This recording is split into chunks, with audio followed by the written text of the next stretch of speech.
നമസ്കാരം, വാർത്തകളിലേക്ക് സ്വാഗതം. കഞ്ഞിക്കുഴി CHCയിൽ കിടത്തി ചികിത്സ പുനരാരംഭിച്ചു. ഇടുക്കി ബ്ലോക്ക് പഞ്ചായത്ത് 5 ലക്ഷം രൂപ അനുവദിച്ച് പുതിയ ഡോക്ടറെ നിയമിച്ചതോടെയാണ് കഞ്ഞിക്കുഴി CHCയിൽ 24 മണിക്കൂറും ഡോക്ടറുടെ സേവനം ലഭ്യമായത്. കഞ്ഞിക്കുഴി സാമൂഹികാരോഗ്യ കേന്ദ്രത്തിൽ മാസങ്ങളായി കിടത്തി ചികിത്സ നിലച്ചിരുന്നു. ഇതിനെതിരെ വ്യാപക പ്രതിഷേധമാണ് ഉയർന്നിരുന്നത്. തുടർന്ന് ബ്ലോക്ക് പഞ്ചായത്ത് പ്രത്യേക പ്രൊജക്റ്റിലൂടെ 5 ലക്ഷം രൂപ അനുവദിച്ച് ഡോക്ടറെ നിയമിക്കുകയും പുതുതായി ഈവനിംഗ് OP ആരംഭിക്കുകയും കിടത്തി ചികിത്സ പുനരാരംഭിക്കുകയും ചെയ്തു. ഈവനിംഗ് OP ആരംഭിച്ചതിനെ തുടർന്ന് Idukki block panchayat president AB തോമസിന്റെ നേതൃത്വത്തിൽ കഞ്ഞിക്കുഴി CHCയിൽ സന്ദർശനം നടത്തി.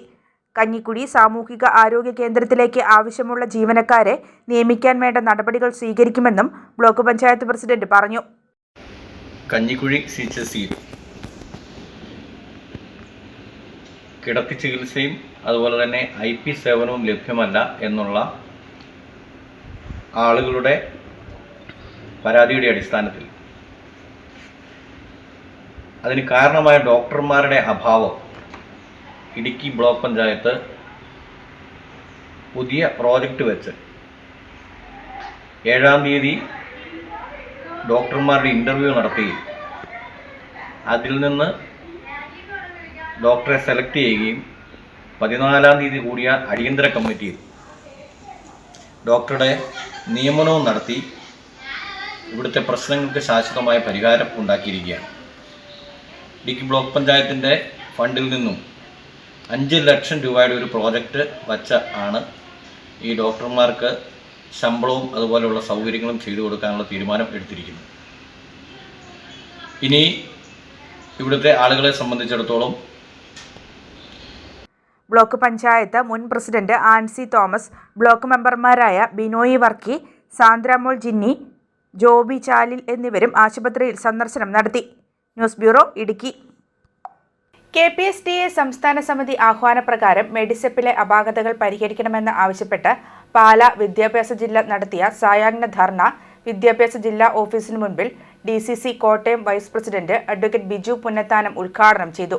സർക്കാർ പങ്കാളിത്തത്തോടെ വിശ്വാസയോഗ്യമായ ആരോഗ്യ സുരക്ഷ ഉറപ്പാക്കുക, ഇൻഷുറൻസ് കമ്പനിയും ആശുപത്രികളും തമ്മിലുള്ള ഒത്തുകളി അവസാനിപ്പിക്കുക, ജീവനക്കാർക്കും അധ്യാപകർക്കും ഓപ്ഷൻ സൗകര്യം ഉറപ്പാക്കുക, ഇൻഷുറൻസ് പരിധിയിലുള്ള ചികിത്സാ ചെലവ് പൂർണ്ണമായും ഉറപ്പാക്കുക, മികച്ച ആശുപത്രികളിൽ മെഡിസെപ്പ് സൗകര്യം ഉറപ്പാക്കുക തുടങ്ങിയ വിവിധ ആവശ്യങ്ങൾ നടപ്പാക്കണമെന്ന് ഉദ്ഘാടന വേളയിൽ അഡ്വക്കേറ്റ് ബിജു പുന്നത്താനം ആവശ്യപ്പെട്ടു. 1-ാം ഘട്ടം പരാജയപ്പെട്ട സർക്കാർ കുറവുകൾ പരിഹരിക്കാതെ 2-ാം ഘട്ടത്തിലേക്ക് പ്രവേശിക്കുന്നത് കടുത്ത അനീതിയാണെന്ന് മുഖ്യപ്രഭാഷണത്തിൽ Congress Pala block president N Suresh ഓർമ്മപ്പെടുത്തി. വിദ്യാഭ്യാസ ജില്ലാ പ്രസിഡന്റ് ജോമി ജെയിംസ് അധ്യക്ഷത വഹിച്ചു. ധർണയിൽ Rajesh NY, Johns K George, Berly Joseph, Renny Sebastian, Sreekumar M, Robin Paul, Rojin Thomas, Annamma Joseph, Manju Davis, Sheeba CO, Simi Kuriakose, Manju Maria Thomas തുടങ്ങിയവർ സംസാരിച്ചു. എന്ന് തെളിയിച്ചുകൊണ്ട് 2 ടേം പൂർത്തിയാകുകയാണ്. കേരളത്തിലെ ജനങ്ങളെ മുഴുവൻ വഞ്ചിച്ചുകൊണ്ടൊരു സർക്കാർ മുമ്പോട്ട് പോകുമ്പോൾ മെഡിസെപ്പ് വഞ്ചനയ്ക്കെതിരെ ഇന്ന് അധ്യാപകർ ഇവിടെ ഈ സമരവുമായിട്ട് കടന്നു വരുമ്പോൾ അതിവിടെ സാന്ദർഭികമായി തന്നെ സൂചിപ്പിച്ചു. ഇപ്പോൾ ജോലിയിലുള്ള അധ്യാപകർ മാത്രമല്ല, വിരമിച്ച അധ്യാപകർ, വിരമിച്ച ജീവനക്കാർ, മുഴുവൻ സർക്കാർ ജീവനക്കാർക്കും വേണ്ടിയുള്ള ഒരു സമരമാണ് ഇന്ന് നമ്മൾ ഇപ്പോൾ ഇവിടെ കേരളത്തിലെമ്പാടും ഈ സായം സന്ധ്യയിൽ ഉയർത്തുന്നതെങ്കിൽ ഒരു കാര്യം വളരെ വിനയപൂർവ്വം നമുക്ക് ഈ നാട്ടിലെ ജനങ്ങളോട് ഓർമ്മിപ്പിക്കുവാനുള്ളത്, ഇനിയൊരു വഞ്ചനയ്ക്ക്, ചതിക്ക് നമുക്ക് ഇടവരാത്ത വിധത്തിൽ ജനങ്ങൾ ബോധവാന്മാരാകുവാനുള്ള ഒരു സമരപരിപാടിയായിട്ടാണ് ഞാനിതിനെ നോക്കിക്കാണുന്നത്. ഈ ഗവൺമെൻറ് ഇതിൽ നിന്നും പാഠം പഠിച്ച് നന്മയിലേക്ക് കടന്നു വരുമെന്ന് നമുക്ക് കരുതാൻ കഴിയില്ല. 2011-16 കേരളത്തിലൊരു ഭരണമുണ്ടായിരുന്നു. നമുക്കൊക്കെ അറിയാം, പ്രിയപ്പെട്ട ഉമ്മൻചാണ്ടി സാർ നേതൃത്വം കൊടുത്ത ഐക്യജനാധിപത്യ മുന്നണി UDF ഗവൺമെൻറ്. ആ ഗവൺമെൻറ്റിൻ്റെ കാലത്ത് കേരളത്തിലെ ഒരു സാഹചര്യവും ഇന്ന് 10 വർഷക്കാലം പിന്നിടുമ്പോൾ 2025 എത്തി നിൽക്കുമ്പോൾ ഈ ഒരു സാഹചര്യവും തുലനം ചെയ്യുമ്പോൾ സമസ്ത മേഖലകളിലും ജനം പൊറുതി നിൽക്കുന്ന ഒരു സാഹചര്യത്തിൽ മെഡിസെപ്പിന് വേണ്ടിയുള്ള വഞ്ചനയ്ക്കെതിരെ നമ്മൾ ഇവിടെ ഇന്ന് മുദ്രാവാക്യം ഉയർത്തുമ്പോൾ കേരളത്തിലെ ആബാലവൃദ്ധം ജനങ്ങൾ ഓരോ കാരണങ്ങൾ ദൈനംദിന ജീവിതവുമായി ബന്ധപ്പെട്ട് അവർക്ക് അവരുടെ ജീവിതം മുമ്പോട്ട് കൊണ്ടുപോകാൻ കഴിയാത്ത വിധത്തിലായി ഒരു ജനവഞ്ചനയ്ക്കെതിരായിട്ടുള്ള സർക്കാരിനെതിരെ പോരാട്ടത്തിൽ നിൽക്കും. സർക്കാർ കേരളത്തെ മുഴുവൻ ജനങ്ങളെയും വഞ്ചിച്ച് മുമ്പോട്ട് പോകുന്ന സാഹചര്യം. കേരളത്തിലെ കർഷകരായിക്കോട്ടെ, കർഷക തൊഴിലാളികളായിക്കോട്ടെ, ജീവനക്കാരായിക്കോട്ടെ, എല്ലാ ജനങ്ങൾക്കും ഇവിടെ ജീവിക്കാൻ ഉണ്ടാകുന്ന സാഹചര്യത്തിലേക്ക് ഭരണം ഈ 9 വർഷം മുന്നോട്ട് ഭരണം ചെന്നെത്തിയിരിക്കുക. നമുക്കറിയാം, ഏതാണ്ട് 3 മാസം പിന്നിട്ട് കഴിയുമ്പോൾ ഇവിടെ ത്രിതല പഞ്ചായത്ത് മുനിസിപ്പൽ ഇലക്ഷൻ നടക്കും. ആ ഒരു ഇലക്ഷൻ എന്ന് പറയുന്നത് അടുത്ത മെയ് മാസത്തിൽ നടക്കുന്ന നിയമസഭാ ഇലക്ഷന് മുന്നോടിയായി നടക്കുന്ന ഒരു സൂചന ഇലക്ഷനാണ്. നമ്മൾ ഈ 2026 മെയ് മാസത്തിൽ നടക്കുന്ന ഇലക്ഷനിൽ നമുക്കൊരു മിന്നുന്ന വിജയം നേടണമെങ്കിൽ നമുക്കറിയാം, ത്രിതല പഞ്ചായത്ത് ഇലക്ഷനിൽ നമുക്ക് കുഴപ്പമില്ലാത്ത ഒരു ഭരണ വിരുദ്ധ വികാരത്തോടു കൂടി. മരം മുറിക്കുന്നതിനിടെ മരത്തിൽ കുടുങ്ങിയ ആളെ ഫയർഫോഴ്സ് ഉദ്യോഗസ്ഥർ രക്ഷപ്പെടുത്തി. മുണ്ടക്കയം വണ്ടൻപതാലിലാണ് സംഭവം. സ്വകാര്യ വ്യക്തിയുടെ പുരയിടത്തിലെ 100 അടിയിലധികം ഉയരമുള്ള ആഞ്ഞിലിമരം മുറിക്കുന്നതിനിടെ മുറിഞ്ഞപ്പുഴ സ്വദേശി അറയ്ക്കപ്പറമ്പിൽ തങ്കച്ചൻ മരത്തിന് മുകളിൽ കുടുങ്ങുകയായിരുന്നു.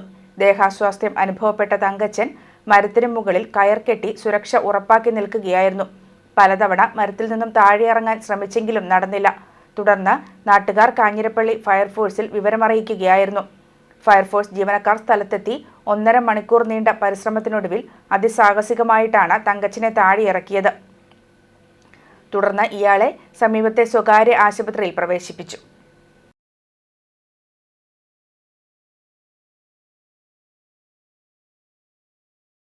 സ്വാതന്ത്ര്യ സമര ചരിത്രത്തിന്റെ ഭാഗമായ അക്കാമ ചെറിയാനെ കാഞ്ഞിരപ്പള്ളി മറക്കരുതെന്ന് എഴുത്തുകാരി മ്യൂസ് മേരി ജോർജ്.